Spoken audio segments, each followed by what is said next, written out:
If you ever loved someone and felt like you love harder than everybody else, if you ever attach quickly, intensely, deeply, and then struggle to let go when it ends, if you ever been told you were too much, too emotional, too sensitive, or too intense in relationships, your brain is wired differently. Today we're talking about how ADHD affects women in love, why attachment feels stronger, why breakups hurt deeper, and why healing can feel harder. Even though you're incredibly smart, self aware, and capable, stay with me. Because this might finally explain the part of you that never made sense before. ADHD in women is mostly emotional, not hyper. When most people think of ADHD, they picture hyper little boys bouncing off the walls, trouble sitting still, but ADHD in women often looks completely different. In women, ADHD often shows up as emotional intensity, deep empathy, overthinking, rejection sensitivity, racing thoughts, strong imagination, emotional memory, difficulty regulating feelings, hyper focus on people, deep attachment to connection, and difficulty letting go. This is why so many women go undiagnosed for decades. You weren't dramatic, you weren't too emotional. You were navigating love with an ADHD brain without guidance. Let's talk about attachment. Attachment isn't just emotional, it's neurological, and ADHD brains attach differently. Here's why. ADHD brains are dopamine hungry. Dopamine is the chemical connected to motivation, pleasure, focus, excitement, reward, anticipation. When someone gives you attention, affection, validation, or emotional closeness, your brain lights up.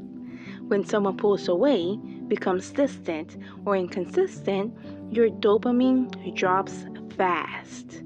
That drops feels like anxiety, panic, longing, emptiness, emotional pain, obsession, craving. So when a woman with ADHD falls in love, it isn't casual, it's immersive, it's consuming, it's deeply felt. Women with ADHD often fall in love faster because they feel deeply, they imagine vividly, they emotionally connect quickly, they mirror energy intensely, they bond through conversation, they experience chemistry very strong, they attach to potential easily. Your brain doesn't just see the person, it builds a world around them. You imagine futures, you feel meaning, you emotionally invest early.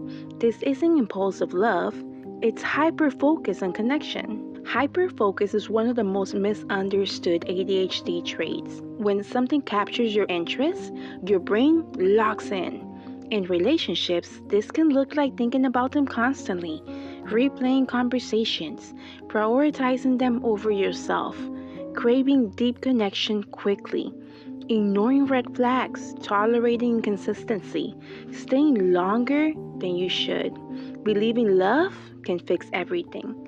You don't do this because you lack boundaries. You do this because your attention system locks into emotional stimulation. And relationships, especially unpredictable ones, are extremely stimulating to the ADHD brain. Women with ADHD often stay in unhealthy relationships because emotional investment feels massive. Letting go feels physically painful. Ending feels like identity loss. And dopamine withdrawal feels unbearable. Rejection sensitivity amplifies pain. Closure feels necessary but never comes. You don't just lose the person, you lose the routine, the stimulation, the imagined future, the emotional focus, the sense of meaning. That's a lot to grieve. Many women with ADHD experience RSD, rejection sensitivity dysphoria.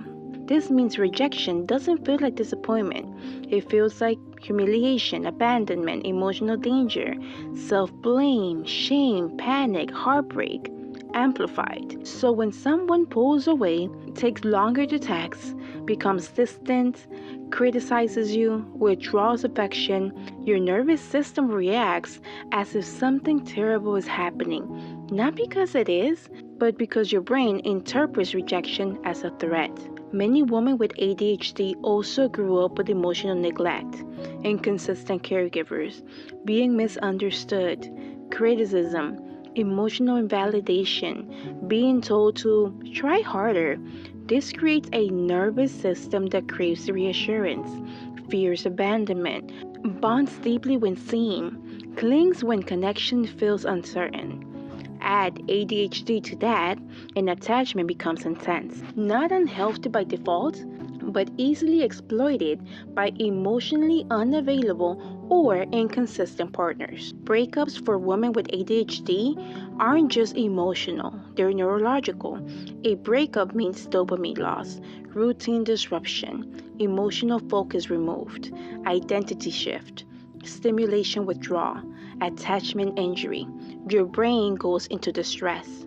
This is why women with ADHD replay memories constantly, obsess over what went wrong, struggle with no contact, feel urges to reconnect, feel empty or lost, feel unable to focus on everything else. This is not weakness. This is your nervous system detoxing. Healing with ADHD often takes longer because emotions stay vivid. Memories replay, attachment lingers, the brain craves stimulation, silence feels loud, stillness feels uncomfortable. But here's the other side. When women with ADHD heal, they heal deeply. They become emotionally intelligent, self aware, intuitive, compassionate, resilient, creative, discerning, powerful.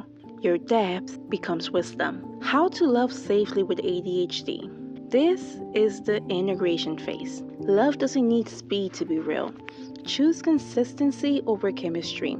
Chemistry is dopamine, consistency is safety.